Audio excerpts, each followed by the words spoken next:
Cerita diawali dengan Nayeon yang mengunjungi sebuah makam. Di sana tertera nama Han So Hyun yang diduga merupakan kakaknya yang telah meninggal dunia. Di kantor, Nayeon bertemu dengan Du Kyung. Ia menyampaikan rasa kecewanya atas kekalahan Nayeon dalam menangani kasus kampung. Menanggapi hal itu, Nayeon memutuskan untuk mengambil jeda dari beberapa kasus.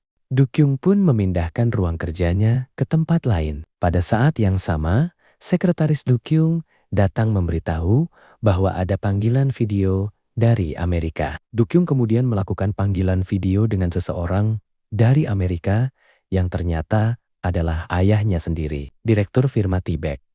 Dalam percakapan itu, sang ayah menyampaikan kekecewaannya karena Du Kyung kalah dalam kasus sebelumnya. Ia juga mengatakan bahwa kondisinya kini sudah membaik dan dalam beberapa minggu ke depan akan kembali. Mendengar hal tersebut, ekspresi wajah Du Kyung terlihat jelas dipenuhi rasa kesal. Keesokannya, Irang datang ke kantor Nayeon. Saat masuk ke ruang kerja barunya, Irang langsung bertanya, apakah semua ini terjadi karena bukti harddisk sebelumnya. Nayeon menjelaskan bahwa ia sebenarnya belum sempat melakukan apapun karena polisi sudah lebih dulu datang. Meski begitu, Irang tetap mengucapkan terima kasih karena Nayeon telah membantu menyelamatkan Jiwoo.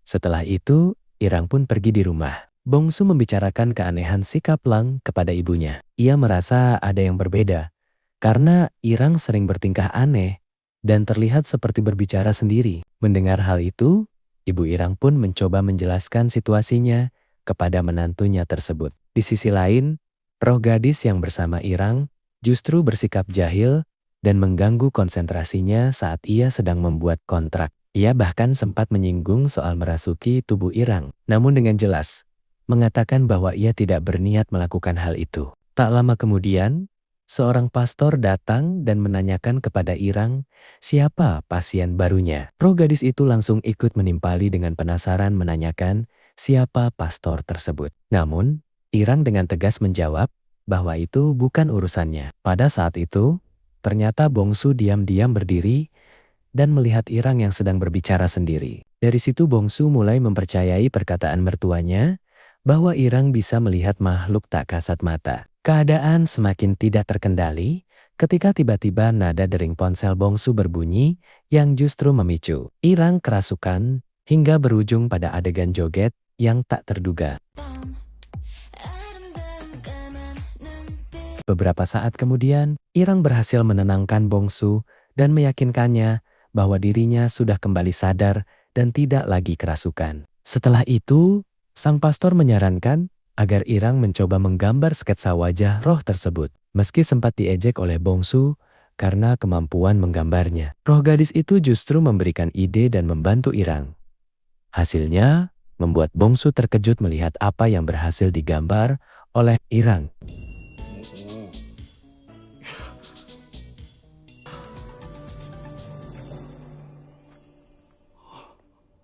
Di gereja, Bongsu terlihat berdoa untuk Irang. Tak lama kemudian, ibu mertuanya bersama pastor datang menghampiri. Bongsu mengungkapkan kekhawatirannya terhadap kondisi Irang. Namun, pastor menenangkannya dengan mengatakan bahwa roh yang terlibat bukanlah roh jahat. Ibu mertuanya kemudian meminta Bongsu untuk menjaga Irang. Awalnya Bongsu menolak karena ia sangat takut dengan hal-hal berbau hantu. Namun, setelah melihat kesungguhan permintaan mertuanya, ia akhirnya luluh dan bersedia membantu menjaga Irang.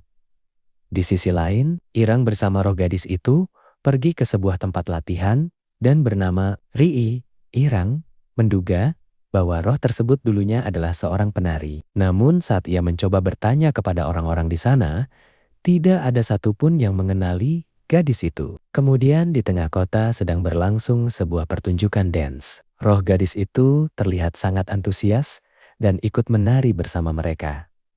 Namun, kebahagiaan itu tidak bertahan lama. Ia tiba-tiba merasa bahwa mencari tahu jati dirinya tidak ada gunanya, karena hal itu tidak akan membuatnya hidup kembali. Dengan perasaan sedih, ia pun pergi meninggalkan tempat tersebut. Sesampainya di rumah, Irang mencoba mencari cara untuk menghibur roh gadis yang sedang bersedih itu. Ia kemudian terpikir untuk memasak hidangan lezat seperti tteokbokki sesuai saran kakaknya. Aroma dan tampilannya pun berhasil menggoda roh tersebut hingga akhirnya ia menikmati makanan itu dengan lahap. Sementara itu, Ibu Irang dan Bongsu hanya membiarkannya. Mereka sudah memahami bahwa yang sedang makan sebenarnya adalah roh yang merasuki tubuh Irang. Pada malam harinya, saat sedang berbicara dengan roh gadis itu, Dabong tiba-tiba datang dan mengatakan bahwa ia merasa pernah melihat wajah dari sketsa tersebut. Dari situlah terungkap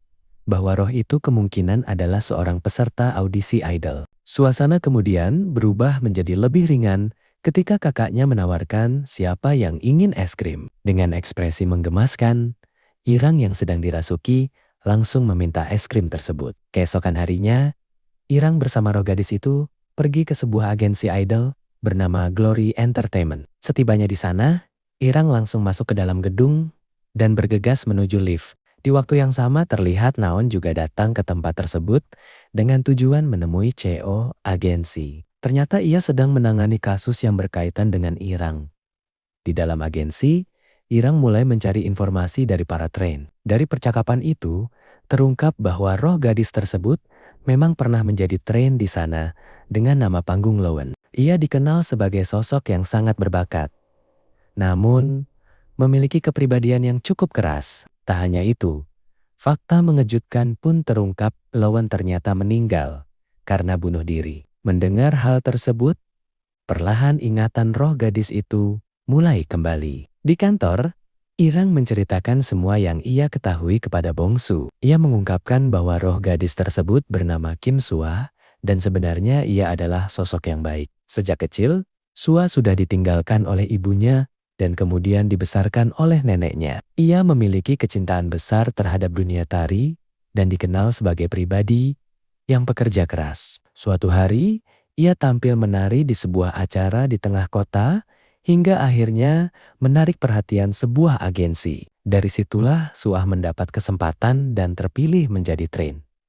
Namun perjalanan itu tidak berjalan mulus. Karena tekanan dan perbedaan karakter, Suah menjadi terlalu keras terhadap sesama train. Sikapnya tersebut menimbulkan konflik hingga akhirnya pihak agensi, terutama CEO, memutuskan untuk mengeluarkannya setelah mendapat banyak tekanan dari berbagai pihak. Irang kemudian bertanya kepada Suah, apakah itu yang menjadi alasan ia mengakhiri hidupnya? Namun, Suah langsung membantah. Ia mengatakan bahwa meskipun harus mundur dari audisi, ia sebenarnya tetap merasa bahagia. Lalu ingatan lain yang lebih mengejutkan pun muncul. Tiba-tiba ada seseorang yang mendorongnya dari belakang. Dari kejadian itulah ia akhirnya terjatuh dan meninggal. Di sisi lain, Nayeon mulai menyelidiki kasus Kim Sua. Ia menemui jaksa Kim untuk meminta bantuan. Meski seharusnya ia berada di pihak agensi Glory, Nayeon justru mencurigai bahwa kematian Suah bukanlah bunuh diri, melainkan pembunuhan. Ia pun meminta jaksa Kim untuk menelusuri riwayat kriminal orang-orang yang terlibat di agensi tersebut. Perubahan sikap Nayeon ini membuat jaksa Kim merasa heran. Pada malam harinya, Irang bersama Suah kembali ke agensi Glory melalui jalur rahasia yang biasa digunakan para train. Irang sempat bertanya tentang ponsel milik Suah yang hilang. Apakah ada hal penting di dalamnya? Namun, Suah mengatakan bahwa isinya hanya berupa lirik dan lagu. Saat berada di dalam gedung, kejadian tak terduga kembali terjadi. Suah melihat pelatihnya, Go Jong Sok, berada di salah satu ruangan dengan menggunakan tubuh Irang. Suah mendekatinya dengan sikap genit, hingga akhirnya menimbulkan kecurigaan dan membuatnya diamankan oleh petugas keamanan. Saat hendak diseret keluar, Suah tiba-tiba terkejut karena mendengar nada dering yang sama seperti saat ia didorong dari atas gedung. Tak lama, Go Jong Sok keluar dari ruangan tersebut. Di saat yang bersamaan, Nayeon yang juga berada di agensi itu melihatnya dan langsung mengejar. Irang pun ikut berlari mengejar Go Jong Sok. Namun ketika Irang berlari menyeberang jalan, sebuah bus melaju dari arah berlawanan. Melihat situasi itu, Nayeon tiba-tiba teringat masa lalu bagaimana kakaknya pernah menyelamatkannya dari kecelakaan serupa yang akhirnya menjadi penyebab kematian sang kakak. Kebenaran itu pun akhirnya terungkap. Nayeon refleks berlari, berniat melakukan hal yang sama seperti kakaknya dulu, mengorbankan diri demi menyelamatkan Irang. Namun, tepat sebelum tragedi terulang, keadaan berbalik. Takdir berkata lain. Bus melintas, dan dalam sekejap semuanya terhenti. Keduanya selamat.